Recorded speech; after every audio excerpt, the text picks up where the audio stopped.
सावन महीना के आयल सोमवार छे, बोला बम के गुंजे जय जयकार छे। हाली हाली चलू भौजी सुइया पहाड़ छे, गरदन में नाग सिर के छोड़े फुफकार छे। लोने जाइयो अबयो घायो कमर के भार सकन हा दुखायो सावन महीना के आयल सोमवार छे, बोला बम के गुंजे जय जयकार छे। हाली हाली चलू भौजी सुइया पहाड़ छे, गरदन में नाग सिर के छोड़े फुफकार छे। लोने जाइयो अबयो घायो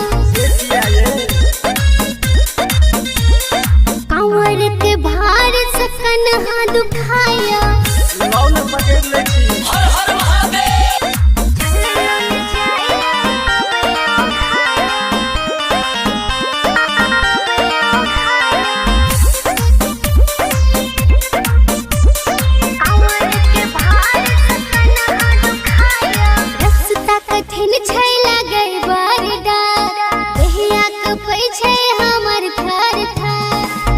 बाबा बिनती ही सुनत जरूर, जलवा चढ़ेब तो भजते दुख दूर।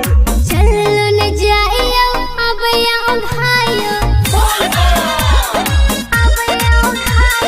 कमर के भार सकन हा दुखायो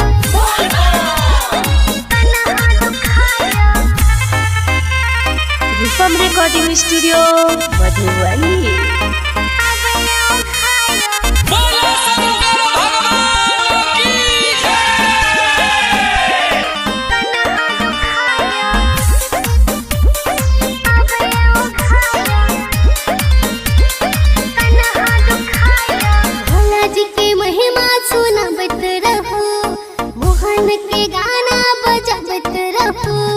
राइट हरीश चंद के मैंने लियो बात, रूपम के संगे चलू छोड़त नहीं साथ।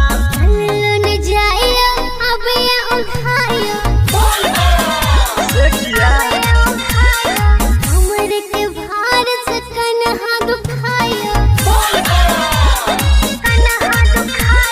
सावन महीना के आल सोमवार छे, बोला बम के गुंजे जय जयकार छे। हाली हाली चलू भौजी सुइया पहाड़ छे, गरदन में नाग सिर के छोड़े फुफकार छे। चलो न जाइयो अबयो घायो से किया कमर के भार सकन हा दुखायो लौन पकड़ ले छी।